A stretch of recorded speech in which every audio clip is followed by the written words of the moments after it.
ध्रुव चरित्र बड़ा पवित्र। इसी वंश में आगे जाकर के बड़े बड़े प्रतापी राजा हुए, है ना। इसी में अंग महाराज अंग हुए अवतार हैं। उन्होंने पृथ्वी को निग्रह किया और समस्त जो है औषधियों को प्राप्त करवाया पृथ्वी महाराज ने। और इसी वंश में आगे चल करके अंतर्धान हुए। अंतर्धान के प्राचीन बरही हुए और प्राचीन बरही को पुरंजनोपाख्यान के माध्यम से नारद जी ने उपदेश किया और उनका कल्याण कर दिया। पुरंजन क्या है? पुरंजन का मतलब है जीव, मित्र, भगवान, उसको भगवान कहते हैं। तो इस पुरंजन के माध्यम से उसको ज्ञान दिया, अरे तुमने अपने इंद्रियों की पूर्ति के लिए, प्रसन्नता के लिए और इंद्रियों के क्या तृप्ति के लिए बलियां दी। पंडित जी बोलते हैं कि बलि दे दो, पाठ कर दिया, आप बलि दे दो, कहते हैं ना पंडित। वो पंडित जी अपनी तृप्ति के लिए, अपनी इंद्रियों की तृप्ति के लिए ऐसा आदेश देते हैं। आदत थी, वो क्या करते थे, चावल जब बनाते थे उसका मांड निकालते थे और उस मांड को पीते थे। अब एक दिन उनके घर में मेहमान आ गए और अंदर जो है बेटी थी, बेटी ने चावल उबाले और निकाला मांड कि पिताजी मांड पिएंगे। चाय नहीं पीते थे, मांड पीते थे। और मांड जो है एक प्रकार से एकदम गंवारी में पदार्थ हम मानते हैं उसको, उतना सभ्य और शिष्ट और आजकल का जैसे आधुनिक जो खान पान है वो ऐसा नहीं मानते हैं। नहीं मजाक करेंगे, अरे मांड पीता है, मांड करके काम चलाता है, चाय नहीं पी सकता है। अब वहाँ कुछ मेहमान आ गए, बड़े शिष्ट सभ्य लोग, उनके बाहर बैठे थे, उनके साथ में अब कैसे बुलाएं, पिताजी तुम्हारे लिए मांड रखा हुआ है अंदर, कैसे बोले ऐसा, शर्म की बात है। देखो उसने जो है किस भाषा में कहा, कविता की भाषा में बोला लड़की ने, पिताजी दानोपुर से मांडो आयो है। समझ रहे हैं आप? दानोपुर से भाई जो धान का जो चावल बनाया, चावल से हम पकाया, उसका मांड निकाल रखा हमने। हाँ, पिताजी दानोपुर से मांडो आयो है और कठौता में बैठ करके प्रतीक्षा कर रही हो है। कठौता मरी एक कटोरे में वो तुम्हारी प्रतीक्षा कर रहा है, जल्दी जाकर मिल जाइए अन्यथा शीतलपुर को चला जाएगा। बोलो जय श्री कृष्ण। जाओ और पियो, नहीं तो शीतल मने ठंडा हो जाएगा। तो परोक्षवाद हो ही वेद हो, भाषा ही अलग होती है, कहने का अर्थ कुछ और है, बोलने का अर्थ कुछ और है। ऐसे ही वेद कहते हैं कि आलवस्व, बलि के लिए कहा ना कि भाई बलिदान करो, तो वहां तो लिखा है आलवस्व। आलवस्व का मतलब होता है स्पर्श करना, लेकिन हमने अपनी तृप्ति के लिए क्या कर दिया, उसका दुरुपयोग कर दिया कि हाँ बलि दे सकते हैं, बलि का विधान है, जबकि ऐसा नहीं, केवल स्पर्श कर सकते हैं। एक दूसरी बात, बलि मतलब होता है गाय की बलि, बकरे की बलि। तो बकरा क्या है? बकरा है ममता, ममता की बलि दो। घोड़ा अहंकार की बलि दो। ये उनका अर्थ है, शास्त्रों का अर्थ ये होता है, न कि वास्तव में हिंसा का तो कहीं शास्त्रों में स्थान ही नहीं है। हम अपनी तृप्ति के लिए और अपनी इंद्रियों को तृप्त करने के लिए हमने उसका दुरुपयोग किया है। ऐसा प्राचीन बलि को ज्ञान दिया नारद जी ने कि तुमने बहुत सारे पशुओं का वध किया है, वो तुम्हारी प्रतीक्षा कर रहे हैं ऊपर, जितने को तुमने मारा है वो प्रतीक्षा कर रहे हैं कब जो है पुरंजन आएगा और कब हम उसकी क्या गर्दन मरोड़ देंगे। सब ताक में बैठे हैं तुम्हारे। हिंसा का कोई स्थान नहीं, हिंसा नहीं होनी चाहिए। बोलिए बाल कृष्ण लाल की जय। और पंचम स्कंद में प्रियव्रत जी के वंश का वर्णन है। प्रियव्रत माने होता है, प्रिय माने अच्छा, प्रिय माने क्या होता है? अच्छा, और व्रत माने नियम, व्रत नियम। भाई कोई अच्छा व्रत ले, उसका नाम प्रिय व्रत। हाँ, कोई समाज सेवा का व्रत ले ले, कोई दीन दुखियों की सेवा करने का व्रत ले ले, है ना। कोई रास्तों को ठीक करने का व्रत ले ले, गांव में रास्ते ठीक करने होने चाहिए, बैठने की व्यवस्था ठीक होनी चाहिए। कोई अतिथि आ गए तो हमारा सब कुछ ठीक ठाक होना चाहिए, आपसी व्यवस्था ठीक होनी चाहिए। ये सब जो संकल्प कर ले उसी का नाम वो प्रियव्रत कोई भी हो सकता है, वो प्रियव्रत। तो प्रियव्रत जी के वंश का वर्णन आया। उन्होंने, प्रियव्रत जी ने अपना रथ चलाया 7 दिन तक, और इस पृथ्वी के 7 भाग बन गए, 7 द्वीप बन गए, 7 द्वीप बन गए। और अपने 7 पुत्रों को उन 7 द्वीपों का अधिपति बना दिया, जिसमें एक जम्बू द्वीप भी है, जिसमें हम रह रहे हैं, भारतवर्ष। ये जम्बू द्वीप में 9 खंड है, और 9 खंड में एक ये भारत खंड है, भारतवर्ष। वर्ष माने खंड, भूभाग। इस जम्बू द्वीप में 9 भाग हैं, और एक भाग में हम रह रहे हैं, जिसका नाम है भारतवर्ष, है ना। इसके सबसे पहले राजा हुए नाभि, नाभि के हुए फिर ऋषभदेव, और ऋषभदेव जी के 100 पुत्र हुए, जिसमें सबसे जड़ भरत जी थे। और जड़ भरत जी ने क्या किया, बोले जड़ भरत जी ने भी राज्य शासन चलाया, और अंत में राज्य अपने पुत्रों को दे करके चले गए अपने, कहाँ, तपस्या कीजिए। वहां अचानक नदी, एक नदी, गंडकी नदी के पास एक मृग के बच्चे पर, जो शेर के दहाड़ से मृग का बच्चा उसकी माँ के गर्भ से क्या गिर गया था, उसको उठाया, अपने आश्रम में लाए, उसमें प्रीति हो गई, उसमें मन लग गया, भजन जो है छूट गया, उसी में मन रम गया, आसक्ति हो गई भरत जी की मृग शावक पर। और धीरे धीरे धीरे धीरे उसी में लग गए, सारा जब तब छूट गया, और अंत में शरीर छोड़ा। तो अंते या मति सागति, अंत में जैसी मति होती है वैसी गति भी होती है। अंत में तब तो कहते हैं ना, अंत में भगवान का नाम लो। तो कम से कम समय ऐसा हो सकता है कि उस अंत की जो मति है उसके अनुसार हमारी गति मिल जाए हमको कोई। यही हुआ। और भरत जी अगले जन्म में मृग बन गए। मृग के ही चिंतन में अपना शरीर छोड़ा, मृग के चिंतन में शरीर छोड़ा, तो अगले जन्म मृग बन गए। लेकिन तपस्या के प्रताप से अगले जन्म की स्मृति रही, मैं भरत था और मैं मृग बना हुआ हूँ। अब तो अलग रहता है, रहनी सहनी अलग कर दी भरत जी ने अपनी, अब सचेत हो गए, वो जीवन अलग बिताया। मृग योनि भी छूट गए भरत जी की, और फिर किसी ब्राह्मण के घर में जन्म लिया, और वहां जन्म लेकर के क्या बने, फिर वहां भी अचानक उनका नाम संयोग से भरत ही पड़ गया। सिखाया उनको, लेकिन वहां उनको अपना जन्म याद है, पहले मैं भरत था, तब मैं मृग बना, अब मैं फिर भरत बन गया, लेकिन अब मैं इस संसार के चक्कर में पड़ने वाला नहीं हूं, अपने को पागल बना दिया। भगवान की प्राप्ति तो तभी हो सकती है जब पागल बन जाए। बोलो जय श्री कृष्ण। जय श्री कृष्ण। सचमुच में नहीं, सचमुच में मत नहीं, बनावटी पागल। तो मैं पागल बन जाऊं। पिताजी ने विद्यालय भेजा, नहीं पढ़े, अपने आप पढ़ाया, लो बेटा हम ब्राह्मण हैं, सबसे पहले गायत्री मंत्र पढ़ो, और गायत्री मंत्र पढ़ाया। तो 1000 बार जो है गायत्री मंत्र का उच्चारण किया पिताजी ने, ओम भूर्भुवः स्वः तत्सवितुर्वरेण्यम्। और 1000 बार जब बोल दिया तो बोला भरत को, बेटा याद हो गया ना, अब बोल, तो अब तू बोल। बोले पिताजी जब से आप इस गायत्री मंत्र को सिखा रहे हैं ना, ये जो यहाँ पर ये जो छेद है ना, इसमें 1999 चींटियां चली गई। पागल, तू गायत्री मंत्र सुन रहा था कि चींटियां गिन रहा था? ये मूर्ख है, ये जड़ है ये, और उसका नाम हो गया जड़ भरत। जड़ भरत, बोलिए जड़ भरत जी महाराज की जय। और जड़ भरत जी अब तो पागलपन की मोहर लग गई कि ये तो पक्का पागल है।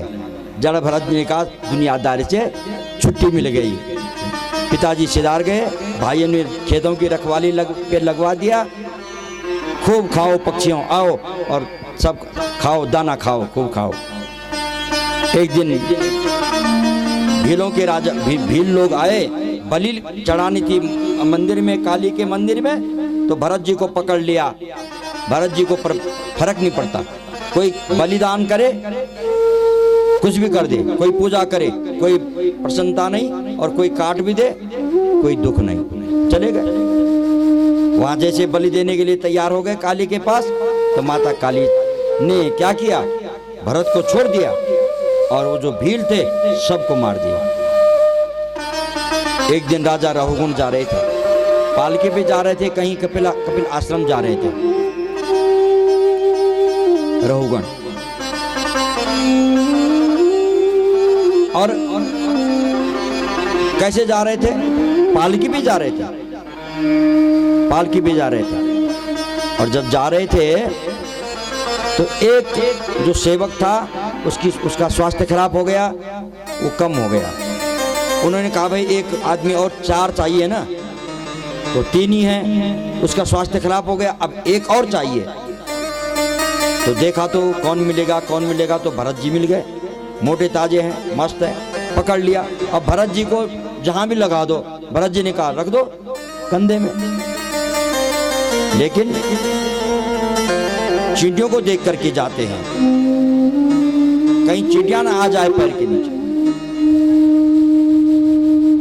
ये कोई ना कोई पाप हमसे जाने में अनजाने में बनते रहते हैं। हाँ, इसलिए गृहस्थियों के यहाँ जो 5 यज्ञ हैं वो रोज होने चाहिए, ऐसा नियम है, शास्त्रों में लिखा है। क्या होने चाहिए? देव यज्ञ, ब्रह्म यज्ञ, 5 प्रकार का यज्ञ होना चाहिए। क्यों? अनजाने में पाप होता है। कहाँ होता है पाप? छोटे से छोटे भी अणु परमाणु जीव जंतु चलते रहते हैं, घूमते रहते हैं। हम पानी का बर्तन रखते हैं ना, पानी का बंटा हम भर के लाते हैं, रख देते हैं, उसके नीचे भी कोई ना कोई जीव ऐसे अणु होते हैं, परमाणु होते हैं जो हमारे देखने में नहीं आते हैं, लेकिन हम बर्तन रखेंगे वहां पर तो मर जाएंगे वो। हम कोई और काम करते हैं, चूल्हा जलाते हैं, उसमें भी कई जीव जंतु जल जाते हैं, मर जाते हैं। हम और तो और हम रास्ता चल रहे हैं, उसमें रास्ते चलने भी हमारे पैर के नीचे कोई ना कोई जीव जंतु मर जाते हैं। तो ये जाने अनजाने में कोई ना कोई पाप होते रहते हैं। इन पापों की से निवृत्ति के लिए घर में 5 यज्ञ रोज होने चाहिए। पहला यज्ञ है ब्रह्म यज्ञ। अब जो पढ़े लिखे हैं उनको ये यज्ञ करना चाहिए, है ना? ब्रह्म यज्ञ माने स्वाध्याय, वेदों का वेद पाठ, या जो आप कर सको, भगवान के कोई पुण्य श्लोक, सुंदर सुंदर उक्तियां, इनका वाचन करना चाहिए। उसको कहते हैं देव ब्रह्म यज्ञ। प्रातःकाल उठ करके ये वाचन करना चाहिए। दूसरा है क्या? पितृयज्ञ, पितरों का स्मरण करना। वैसे पितरों के लिए श्राद्ध करना, तर्पण करना, जो भी है, जो भी कर सकते हो, है ना? तो तीसरा है देव यज्ञ। देव यज्ञ माने देवताओं का पूजन करना। करते हैं आप लोग भाई, स्नान ध्यान किया, कुछ न कुछ पूजा पाठ, तो देवताओं का पूजन करना चाहिए। अब देखो तुम्हारी लड़की है, कौन है? मोनिका, उसने लड्डू गोपाल रखा हुआ है, उसकी पूजा कर रही है। आज मैंने मंत्र भी दिया उसको, उसका मंत्र दिया, ओम क्लीम कृष्णाय गोविंदाय गोपीजन वल्लभाय। हाँ, बोले इस मंत्र से आप उसकी पूजा भी कर सकती हैं, तिलक भी लगा सकती हैं, भोजन भी लगा सकते हैं, कोई भी काम कर सकते हैं इसी मंत्र के द्वारा। ओम क्लीम कृष्णाय गोविंदाय गोपीजन वल्लभ। उसका प्रेम देखा मैंने, वो सब सुबह उठती है, उस गोपाल को जो है स्नान कराती है, कपड़े बदलती है, तिलक लगाती है है ना, भोग लगाती है, तुलसी आदि चढ़ाती है, अच्छी बात है। मैंने कहा साथ में इस मंत्र को भी बोलती जातो, जो भी काम करती है इस मंत्र को साथ में बोल, भगवान प्रसन्न हो जाए। लड्डू गोपाल। तो यह है देव यज्ञ होना चाहिए। फिर चौथा है बलि वैश्वदेव। अच्छा, बलि वैष्णव का नियम वैसे विस्तार से है, बहुत है, उसके लिए यज्ञ होता है, हवन होता है, ये होता है, उतना हम नहीं कर पाते हैं। तो कम से कम जिस अग्नि में हम भोजन बना रहे हैं वहीं हम कम से कम 5 आहुति अन्न की डाल दें अग्नि में, है ना। हाँ, हो गया है, बलि वैष्णव हो गया, उसका नाम है बलि वैष्णव। और 5वां है मनुष्य यज्ञ, वो तो भूत यज्ञ में आता है, बलि वैष्णव या भूत यज्ञ। हाँ, 5वां जो है मनुष्य यज्ञ। मनुष्य यज्ञ का मतलब है अतिथि सत्कार।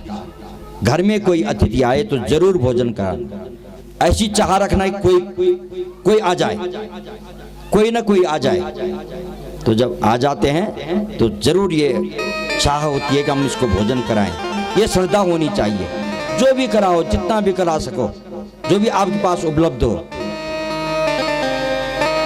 तो ये मनुष्य यज्ञ, ये 5 यज्ञ घर में रोज होनी चाहिए गृहस्थियों के यहाँ। तो उन पापों से निवृत्ति हो जाती है। वो कठिन नहीं है, ये 5 यज्ञ सामान्य है। आप पढ़े लिखे हैं, 2-4 श्लोक जो है आप वाचन करो, फिर थोड़ा भगवान का पूजन घर में, आपके शालिग्राम है या आपके बालकृष्ण है भगवान, या माता जी की मूर्ति है, कोई भी है, उनका पूजन अवश्य करना चाहिए।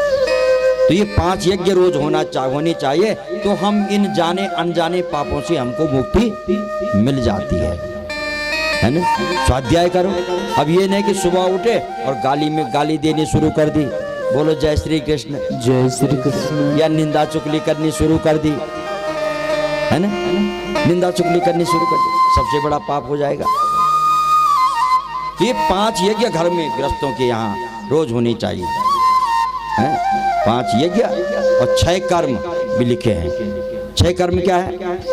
संध्या स्नानम जपश्चैव, है, देवतानां च पूजनम, है, वैश्वदेवम तथा तिथ्यम, षट्कर्माणि दिने दिने। उसके अंदर आ गए, ये भी उसके अंदर आ गए। स्नान किया, संध्या आप जो भी जैसे कर सकते हो, संध्या स्नानम जपश्चैव, है ना, जप करना रोज होना चाहिए। तब भोजन बनना चाहिए। हाँ, अब मानो रोज स्नान संभव न हो, देखो एक नियम है, स्नान रोज संभव न हो। अब यहाँ जैसी जगह पर आजकल जैसे सीजन में कितनी ठंड है और रोज स्नान न हो सको, तो कहते हैं वस्त्रों को तो कम से कम बदल करके और एक गर्म पानी में वस्त्र भिगो करके और उसको निचोड़ करके गीले वस्त्र से शरीर पोंछ करके और जो रात के वस्त्र हैं उनको बदल करके और आप नए वस्त्रों को धारण कर लें, शरीर को पोंछ करके नए वस्त्रों को धारण कर लें, स्नान हो जाएगा। बोलो जय श्री कृष्ण। सरल तरीका है ना। तो तब उसके बाद आप ये सब काम कर सकते हैं। भोजन बनाने के अधिकारी हैं, पूजा करने के अधिकारी हैं, तब तक आप पूजा नहीं कर सकती, भोजन नहीं बना सकती। तो इतना तो कम से कम करना चाहिए। हाँ, ये सरल तरीका है। तो इस प्रकार से इन पापों की निवृत्ति के लिए गृहस्थियों के यहाँ ये कर्म अवश्य होने चाहिए। हाँ, बोले बाल कृष्ण लाल की। तो जड़ भरत जी ने चींटी देखते हैं तो उछलते हैं, हाँ, चींटी ना आ जाए पैर के नीचे, पैर के नीचे चींटी ना आ जाए। और जैसे उछले तो रघुगण का सिर ऊपर पालकी में टकराया। अरे कौन है ये? बोले महाराज अभी जो हमने पालकी में लगाया ये उछल रहा है, कैसा है ये, कौन है ये? देखा तो अरे ये तो बहुत दुबला पतला है, क्योंकि बहुत मोटे थे ना भरत जी। हृष्ट पुष्ट से व्यंग्य वचन जब कहे भरत जी रघुगण ने, तो आज भरत जी ने अपना मुंह खोल दिया। आज तक बोला नहीं, आज तक तो पागल बने रहे, न जाने आज क्या सूझी भरत जी को और बोल पड़े आज भरत जी है। त्वयोदितं व्यक्तम विप्रलब्धम भर्तुषमे स्यादिर्वेद भारः गन्तुर्यदि स्यादगम्य मध्वा पीबेति रासो न विदाम प्रबादः। अरे राजन, तुम कह रहे हो कि ये दुबले पतले हैं, दुबला पतला होना ये शरीर का धर्म है। शरीर मोटा होता है, शरीर पतला होता है, शरीर विकारी होता है, शरीर रोगी होता है, रोगिष्ट भी होता है, नहीं होता है। जो कुछ भी होता है, अगर निरोग भी है तो शरीर है। कौन होता है? शरीर। और रोगी भी होगा तो कौन होता है? शरीर। और दुबला भी होगा तो कौन होगा? शरीर। और मोटा भी होगा तो कौन होगा? ये शरीर के धर्म है, ये मेरे धर्म नहीं है। स्थौल्यम कार्श्यम आधेय व्याधयश्च क्षुत्रिक भयम कलिरत्रिच्छा जरा च। स्थौल्य मोटा होना, पतला होना और भूख लगना, ये सब किसके धर्म है? ये शरीर के धर्म है, ये प्राण के धर्म है, ये मन के धर्म है, ये शरीर के धर्म है, ये प्राण के धर्म है। और मैं न शरीर हूँ, न मैं प्राण हूँ, और मैं न मोटा होता हूँ, न मैं पतला होता हूँ। तुम क्या हो? बोले मैं तो दिव्य चिन्मयी आत्मा हूँ। मैं तो आत्मा। आत्मा न मोटी होती है, न पतली होती है, न बूढ़ा होता है, न जवान होता है।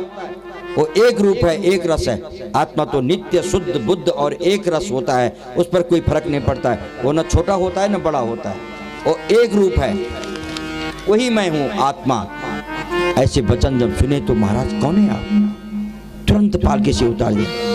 उनको कहा सेववारे मुझे नीचे उतारो। ये कौन है? ये जो ऐसी वेदांत की बात कर रहे हैं, ये कौन है? नीचे उतरे, चरणों में पड़े। महाराज कौन है आप? क्या स्वयं आप कपिल भगवान तो नहीं? जा मैं जा रहा हूं, क्षमा मांगिए, मैंने आपको कष्ट दे दिया। आपकी वाणी से लगता है कि आप कोई महापुरुष है, पर मुझे एक प्रश्न करना है आपसे। रघुगण ने प्रश्न किया। हम बोलो क्या प्रश्न करना है? आपने कहा महाराज कि छोटा बड़ा होना, दुबला पतला होना, मोटा पतला होना ये शरीर का धर्म है, आत्मा का नहीं। मैं तो आत्मा हूँ, आत्मा। तो जब हम मानते हैं कि बात ठीक है, आप आत्मा हैं, पर जब शरीर को कष्ट होता है तो आत्मा को भी तो कष्ट होता है। कैसे? बोले हमने चूल्हे में पानी रखा, उस पानी में पानी के नीचे हमने आग जलाई, पानी गर्म हुआ, हमने उसमें चावल डाला, तो अग्नि के ताप से वो पानी गर्म हुआ और पानी के ताप से वो चावल भी पक गया। अग्नि तो नीचे चूल्हे के नीचे जली है, बर्तन के बाहर जली है, तो बर्तन गर्म हुआ, फिर पानी गर्म हुआ, फिर वो चावल पका। ऐसे ही इस शरीर के अंदर देखो, यहां भी कोष है शरीर के, तो ये जो अंदर का कोष है, जो आनंदमय कोष है, उस पर क्या फर्क पड़ता है? मानो भाई तो अन्नमय कोष है, ये अन्न का कोष, ये शरीर है ना। उसके बाद क्या है? अन्नमय कोष के बाद प्राणमय कोष है, इसके अंदर प्राण है ना। फिर मनोमय कोष है, मन है, और फिर आनंदमय कोष है। तो शरीर गर्म होता, शरीर को कष्ट हुआ तो मन को भी कष्ट हुआ, मन को कष्ट हुआ तो प्राण को भी कष्ट हुआ, और प्राण को कष्ट हुआ तो आत्मा को भी कष्ट हुआ। जैसे उस अग्नि से चावल तक पक गया, तो आत्मा को कैसे कष्ट नहीं होगा? महाराज मेरी बात समझ में बात नहीं आई। तो भरत जी ने कहा, रघुगण बात तो तुम विद्वानों की जैसी करते हो, लेकिन हो तुम मूर्ख। क्यों? अरे चावल तो एक अवयव वाला पदार्थ है, दिखाई दे रहा है, उसको तुम छू सकते हो, पकड़ सकते हो, देख सकते हो। ये चावल पक गया कि नहीं पका, इसको कहते हैं सावयव, अवयव वाला, अंगों वाला। दिखाई दे रहा है ना, चावल तो दिखाई दे रहा है, उसको हम पकड़ सकते हैं, छू सकते हैं, देख सकते हैं, अनुभव कर सकते हैं कैसा हुआ है, पक गया कि नहीं पक गया। और घटा रहे हो तुम आत्मा से, क्या तुम आत्मा को देख सकते हो? आत्मा निरअवयव तत्व है, माने कोई वो देखने में नहीं आता है, वो इतना सूक्ष्म है, इतना सूक्ष्म है। क्या आत्मा देखने में आती है? आती है। और जब आती है, जब आदमी मरता है तो तब दिखाई देता वो जा रहा है आत्मा जो है। शरीर तो दिखाई दे रहा है, शरीर तो पड़ा हुआ है, पर जो अंदर से जो आत्मा निकलती है वो भी दिखाई देती है? नहीं दिखाई देती। वो इतना सूक्ष्म तत्व है, इतना सूक्ष्म तत्व है कि वो आत्मा दिखाई नहीं देती है। उसका अनुभव तुम नहीं कर सकते हो। ये तो सांसारिक पदार्थ हैं, ये इसकी घटना, उसकी तुलना उसके साथ नहीं हो सकती है। आत्मा अजो नित्यः शाश्वतोऽयं पुराणे पुराणो न हन्यते हन्यमाने शरीरे। ये शरीर मर जाता है, ठीक, लेकिन आत्मा नैनं छिन्दन्ति शस्त्राणि नैनं दहति पावकः न चैनं क्लेदयन्त्यापो न च शोषयति मारुतः। गीता कह रही है शस्त्र इसको काट नहीं सकते, आग नहीं जला सकती, अग्नि नहीं जला सकती, पानी नहीं भिगा सकता, इसको कुछ नहीं बिगाड़ सकता कोई इस आत्मा को। वो तो ऐसा तत्व है कि न हन्यते हन्यमाने। 1000 बार आप जन्म लो, 1000 बार आप मरो, लेकिन आत्मा अमर है, शाश्वत है, एक रूप रहेगी, एक सत्य। तो हम ऐसा क्यों कहते हैं? हमको दुख हो गया, हमको कष्ट हो गया। बोलो देखो ऐसा है, मानो स्फटिक मणि आपके पास है, उस मणि के पीछे आप लाल रंग का फूल रखो और मणि भी लाल दिखाई देगी। भाई आपने चश्मा पहना लाल रंग का, दुनिया आपको लाल दिखाई देने लगी।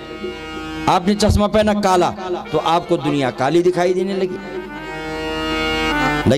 ऐसे उस मणि के सामने जिस रंग का जो आप कोई पदार्थ रख दो, फूल रख दो, वस्तु रख दो, वो मणि भी उसी रंग की दिखाई देगी।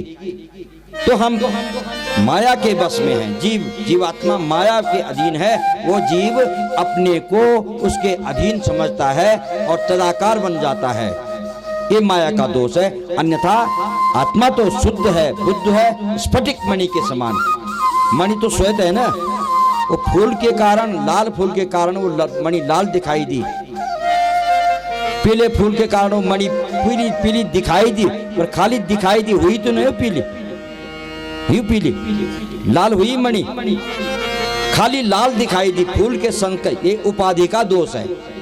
उपाधि दोष से वो मणि लाल दिखाई दी, वास्तव में मणि सफेद है और सफेद रहेगी। ऐसे ही उपाधि दोष से हम माया के दोष के कारण उसको दोषी मानते हैं। अन्यथा आत्मा को न सुख होता है न दुख होता है, वो तो मुक्त है।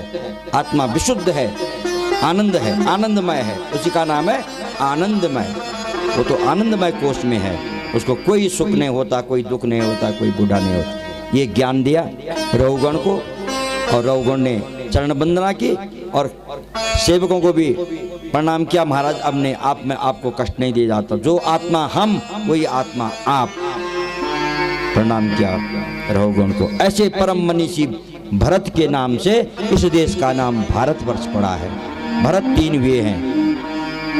सबसे पहले हुए कौन? यही जड़ भरत, जड़ भरत हुए। और दूसरे शकुंतलानंदन दुष्यंत कुमार श्रीमान भरत,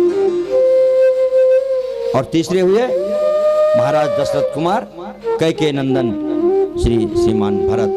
ये 3 भरत हुए। इन भरतों के नाम से इस देश का नाम भारत वर्ष पड़ा। भरत माने क्या हुआ? भरत माने भरण करना। कैसे भरण करना है? किस बात से भरण करना? भरण माने भरण पोषण नहीं कहते हैं, भरत भरण पोषण करना। तो कि ये 3 भरत जो है अलग अलग योग वाले हुए। एक हुए ज्ञान योगी, एक हुए कर्म योगी, और एक भरत हुए भक्ति योगी।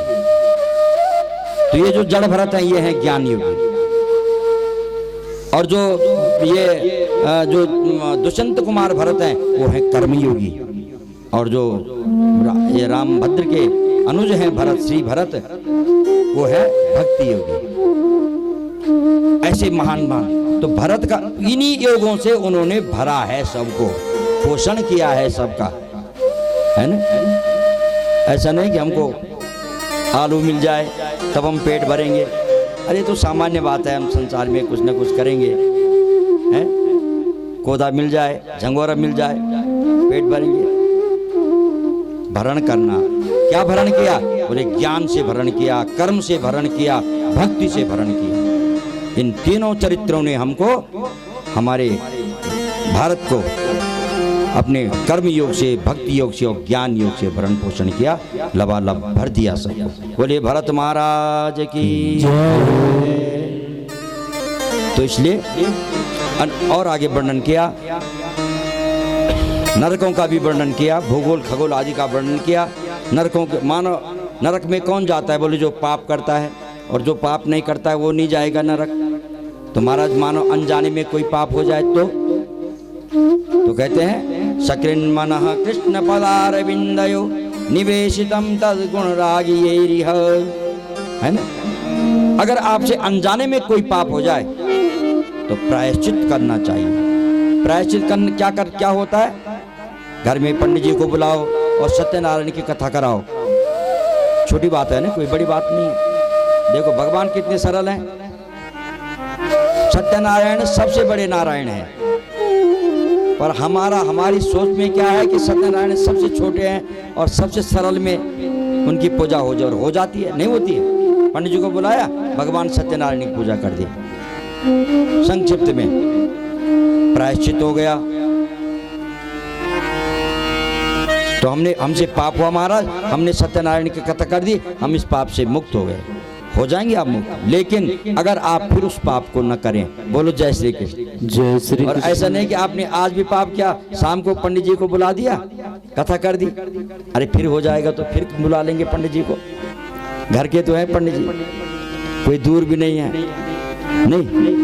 और फिर वही पाप किया, फिर पंडित जी को फिर सत्य, तो वो प्रायश्चित नहीं होगा। प्रायश्चित्तम विमर्शनम, प्रायश्चित तब है जब आज आपने वो पाप किया, उसका प्रायश्चित किया और फिर वो उस पाप कभी नहीं किया, मन से भी कभी वो पाप नहीं किया, तो वो प्रायश्चित हो जाता है, फिर आपको वो पाप नहीं भोगना पड़ेगा। और एक उदाहरण आया अजामिल का, तो अजामिल के माध्यम से भगवान सुखदेव जी ने दृष्टांत दे करके कि अजामिल को पकड़ लिया था किसने? यम के दूतों ने।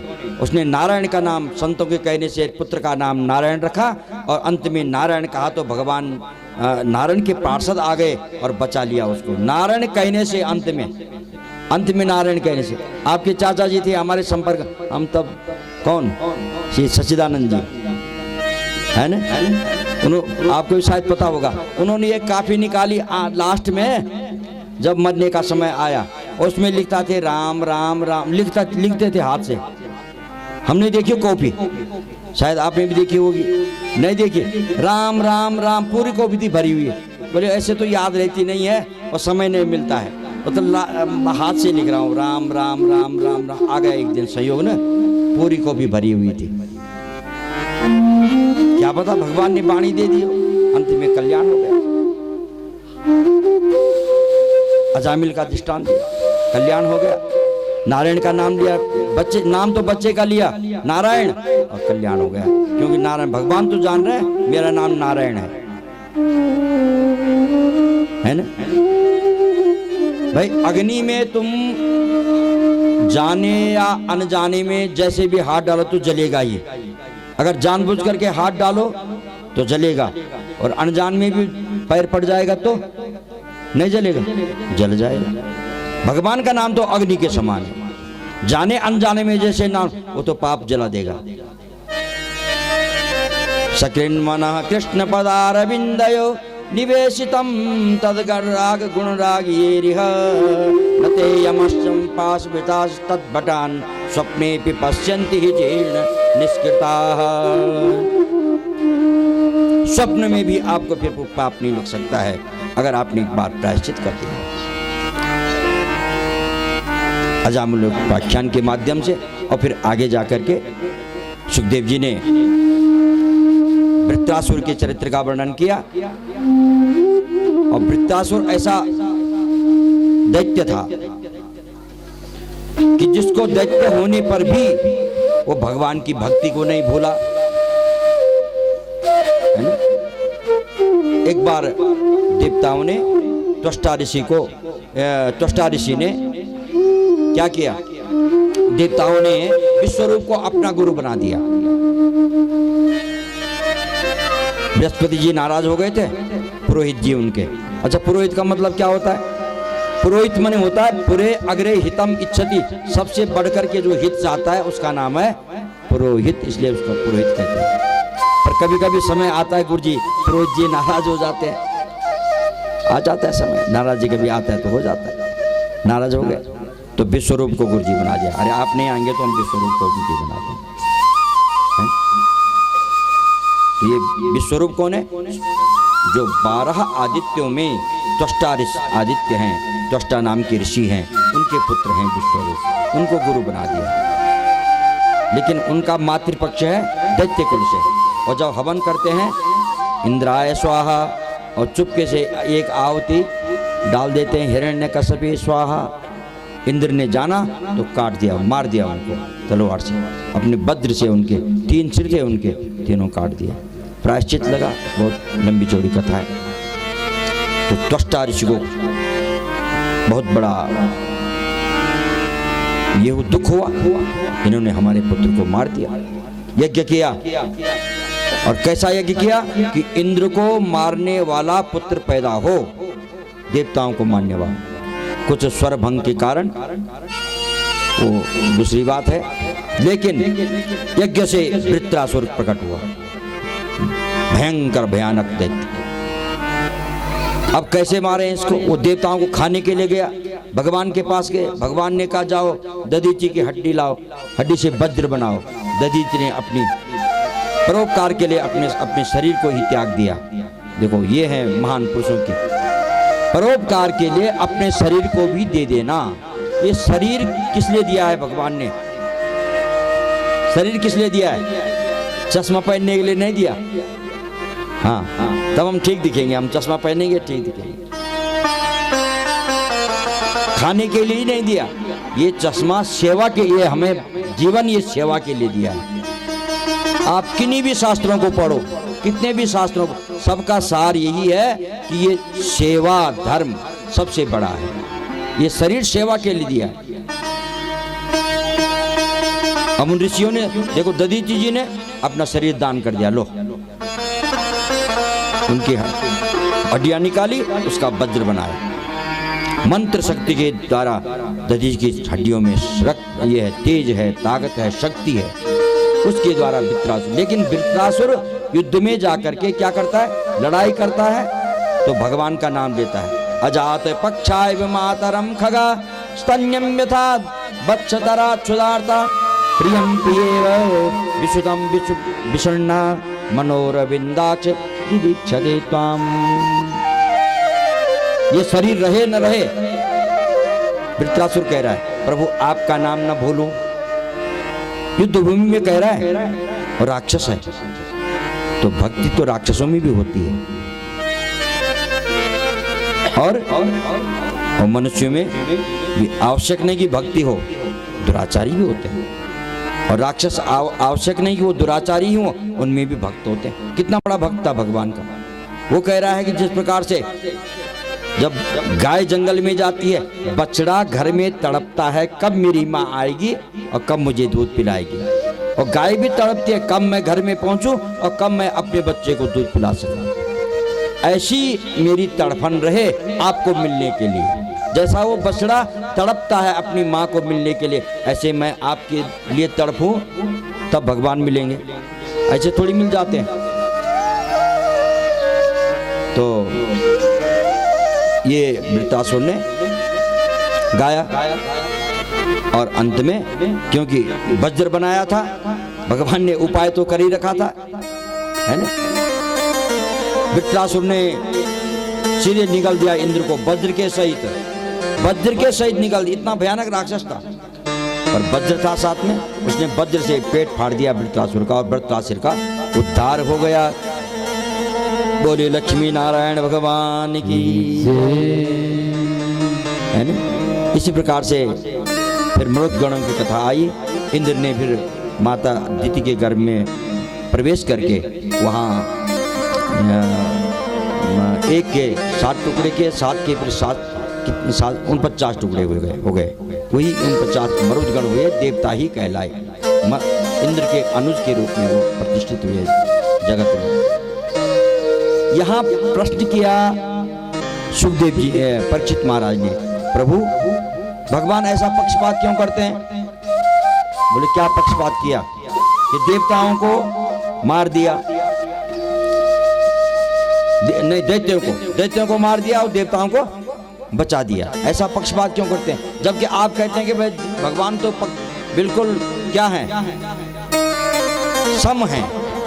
समः प्रियः सुहृद ब्रह्मन् भूतानां भगवान स्वयं इंद्रस्यार्थे कथम दैत्यान अवधि विषमो यथा। राक्षस को मार दिया, देवता को बचा दिया। हम यही तो सुन रहे हैं, आप यही तो कथा कह रहे हैं। तो ऐसा पक्षपात क्यों करते हैं भगवान? जबकि संतान सब भगवान की है, छोटा हो बड़ा हो, राक्षस हो देवता हो, कोई भी हो, तो ऐसा क्यों करते हैं? तो सुखदेव कह रहे नहीं राजन, ऐसी बात नहीं है। भगवान किसी के साथ पक्षपात नहीं करते हैं। जो जिस रूप में भगवान को भजता है, भगवान उस रूप में उसके पास उसका कल्याण कर देते हैं। रावण ने भगवान को हो ही न भजन तामस देहा, मैं भजन नहीं करता, शत्रुता ठानी, तो शत्रु के रूप में उसका कल्याण कर दिया। किया तो कल्याण, उद्धार कर दिया उसका, है ना। और मुझे एक कथा प्रसंग आ रहा है कि हिरण्याक्ष का जब भगवान ने वध किया, तो तुम्हारे दादा ने जब ये किया, राजसूय यज्ञ किया, परीक्षित के दादा कौन थे? युधिष्ठिर, अर्जुन। उन्होंने जब राजसूय यज्ञ किया तो वहाँ पूजा के लिए, प्रथम पूजा के लिए भगवान श्री कृष्ण को नियुक्त किया। तो वहाँ शिशुपाल बैठा था, उसने गाली दी और भगवान सुदर्शन चक्र उठाया, शिशुपाल का कंठ काट दिया और शिशुपाल के शरीर से एक ज्योति निकली और कृष्ण के शरीर में मिल गई। बोलो जय श्री कृष्ण। जय श्री कृष्ण। ये पक्षपात कहाँ हुआ? उस शिशुपाल के शरीर से एक दिव्य ज्योति प्रकट हुई और भगवान के शरीर में मिल गई, तो पक्षपात कैसे? हाँ, जो भक्त जिस रूप से उसका ये करता है, चिंतन करता है, देखता है, उसी रूप से भगवान उसको मिलते हैं और उसका पर करते कल्याण है दोनों का। इसी प्रकार से उसका उद्धार उस ढंग से किया और इधर प्रहलाद का कल्याण दूसरे ढंग से, क्योंकि प्रहलाद दूसरे ढंग से भजन कर रहा है, हिरण्यकशिपु दूसरे ढंग से द्वेष कर रहा है, तो उसका कल्याण उस ढंग से किया। तुम्हारा प्रहलाद कौन है, हिरण्यकशिपु कौन है? तो हिरण्यकशिपु हिरण्याक्ष के भाई हैं, भगवान से द्वेष करते हैं।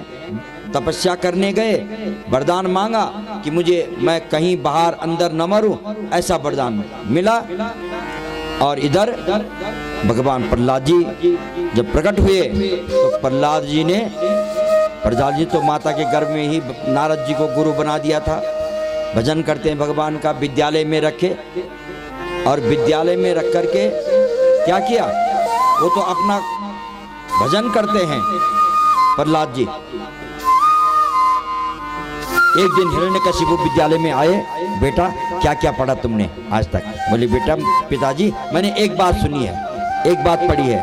क्या बात पढ़ी है?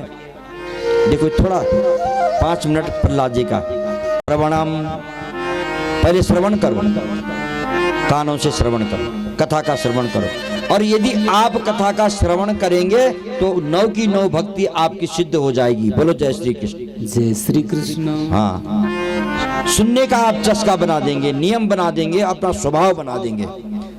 तो केवल पहली भक्ति है वो, इस भक्ति को अपनाने से आपकी 9 भक्ति भी सिद्ध हो सकती है।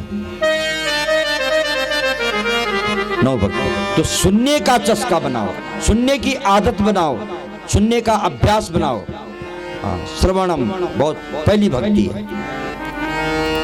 और जैसे हिरण्यकशिपु ने सुना, ऐसा पटका गोद में बिठा रखा था जैसे कि गोद में सांप बैठा हुआ हो और सांप को कोई पछाड़ दे, ऐसे प्रहलाद जी को पछाड़ दिया। मारो इसको। कई प्रयास किए मारने के, बहुत प्रयास, लेकिन बाल न बांका कर सके, जो जग बैरी होई जाके राखो, जाको राखी साइया, मार सके नहीं, कोई नहीं मार सकता। बहुत बड़े बड़े उपाय किए, नहीं मार सके। अंत में एक दिन समय मिल गया बालकों को और कीर्तन कर रहे हैं प्रहलाद जी। तो बालक कह रहे हैं, अरे प्रहलाद जी, अरे मान जाओ अपने पिता की बात, तुमको भक्ति करनी होगी तो बुढ़ापे में कर लेना, अभी कैसे क्या क्यों पड़े हो तुम इस भक्ति के पीछे हैं? और दूसरी बात कि ये ज्ञान तुमको कहां से हुआ? हम तो साथ में पढ़ रहे हैं, एक अवस्था भी हमारी एक साथ की है, और तुम कह रहे हो कि हाँ राम का भजन करो, ये करो। हमको तो नहीं मालूम। प्रहलाद जी ने कहा, दोस्तों मेरे गुरु ये थोड़ी हैं, एक को दिखाई नहीं देता है, एक को सुनाई नहीं देता। कौन है तुम्हारे गुरु? हमारे गुरु तो पूज्य नारद जी हैं। हाँ। जब नारद जी, अरे नारद जी कैसे हो गए तुम्हारे? मेरे गर्भ में ही मैंने नारद जी को गुरु बना लिया, जब मैं पेट में था माँ के।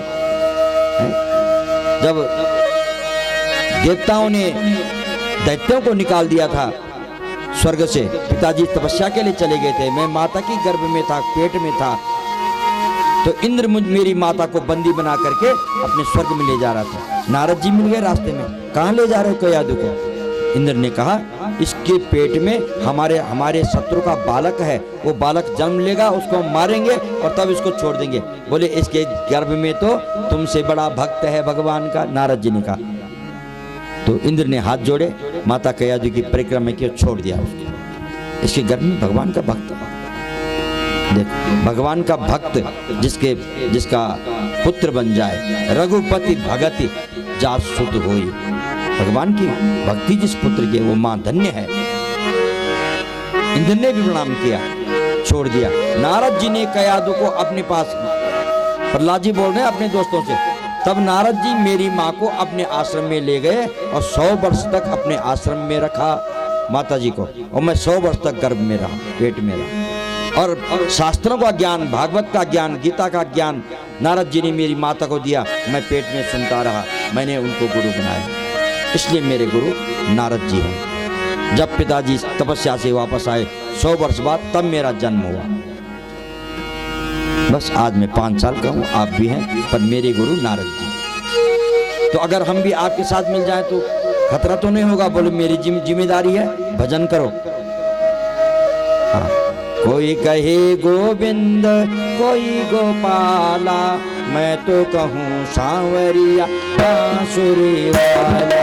कोई कहे गोविंद, कोई गोपाला, मैं तो कहूँ सांवरिया बांसुरी वाला। कोई कहे गोविंद, कोई गोपाला, मैं तो कहूँ सांवरिया बांसुरी वाला। कोई कहे गोविंद, कोई गोपाला, मैं तो कहूँ सांवरिया बांसुरी वाला। मैं तो कहूँ सांवरिया बांसुरी वाला। मैं तो कहूँ सारे श्याम कहा मीरा ने गिरधर, राधा ने श्याम कहा मीरा ने गिरधर, राधा ने श्याम कहा मीरा ने गिरधर, राधा ने श्याम कहा मीरा ने गिरधर।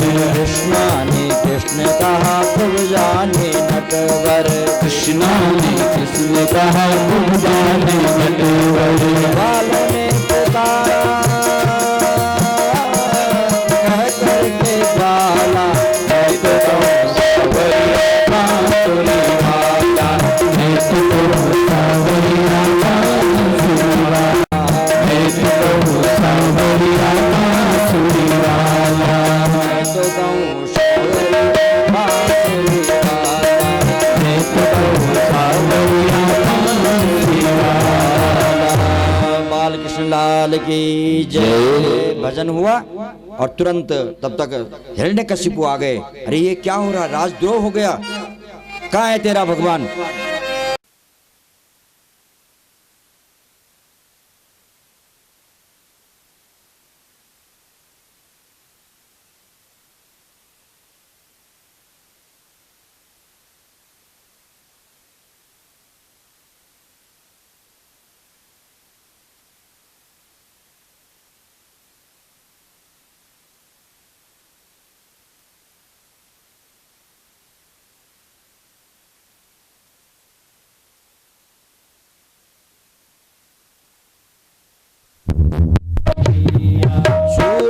उजाला सूरा के आंखों के तुमसे उजाला, मैं तो कहूँ सूरा हो,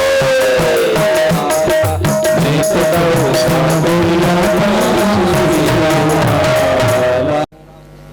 कहाँ है तुम्हारा भगवान, बताओ। बोले सर्वत्र है। क्या इस खंबे में भी है? बोले आपकी तलवार में भी है। स्तंभम तदाड़ समूर्धना, तुरंत हिरण्यकश्यप ने एक मुष्टिका मारी, एक प्रहार किया उस खंबे पर। और सत्यम विधातुम निधि विद्यवासितम व्याप्तिम भूतेषु अखिलेषु चात्मनः। और भगवान ने अपने भक्त की बात को सत्य करने के लिए खंबे से क्या हो गए, प्रकट हुए नरसिंह भगवान के रूप में प्रकट हो गए। बोले नरसिंह भगवान की जय। नरसिंह के रूप में वरदान मिला था, मैं बाहर नहीं मरूं, भीतर नहीं मरूं, मनुष्य से नहीं मरूं, मैं किसी पशु से नहीं मरूं, मैं किसी शस्त्र से। इसलिए भगवान ने नरसिंह का रूप अवतार किया संध्या के समय में, न अंदर न बाहर, देली के ऊपर, और तुरंत उठाया उनको और अपनी जिंदों में, मुझे वरदान मेरी रक्षा करेंगे। हिरण्यकश्यप बोला नहीं, कौन, मैं कौन? देखो ब्रह्मा ने वरदान दिया, ब्रह्मा को मैं बनाता हूँ, मुझे ब्रह्मा नहीं बनाता है। क्या वरदान मिला है तुमको? बोल के मैं मनुष्यों के हाथों, क्या मैं मनुष्य हूँ? नहीं। क्या मैं पशु हूँ? नहीं। मैं न मनुष्य हूँ न पशु हूँ, मनुष्य भी हूँ पशु भी हूँ। इस प्रकार से सब वरदानों को बचाते हुए भगवान ने अपने लंबे नए नए पहने पहने नाखूनों से उसका शरीर भी फाड़ दिया और धार कर दिया हिरण्यकश्यप का। बोले नरसिंह भगवान की जय। नरसिंह का अवतार है प्रभु का आवेश अवतार। ये जब अवतारों की 24 अवतारों की गणना होती है तो भगवान नरसिंह का 14वां अवतार। और उद्धार कर दिया। सभी देवताओं ने भगवान को प्रणाम किया, शांत नहीं हुए प्रभु, क्योंकि जब क्रोध करते हैं तो भृगु विलास सृष्टि लय हुई, लक्ष्मी जी को बुलाया, नहीं शांत कर सके। फिर प्रहलाद जी सामने गए और प्रहलाद जी ने प्रणाम किया प्रभु को, और जैसे प्रहलाद गए तो साष्टांग किया, भगवान ने तुरंत उठा दिया और चाटने लगे, सूंघने लगे। भक्त वत्सल, भगवान का नाम क्या है? भक्त वत्सल। वत्सल का मतलब क्या होता है? गाय जैसे अपने बछड़े को चाटती है, सूंघती है, उसके दोष दुर्गुणों को दूर करती है, ऐसे ही भगवान बछड़े के, भक्त के, बछड़ा माने भक्त, भक्त के दोष दूर करते हैं और क्षमा मांग रहे हैं प्रहलाद से, है ना। संतव्यमेंग यदि में समयो विलंब, मैं देर से पहुंचा भक्त प्रहलाद, मुझे कितना दुख दिया तुमको इस दुष्ट ने, जाओ मैं प्रसन्न हूं और मेरी प्रसन्नता के लिए तुम एक मनवंतर का राज्य करो।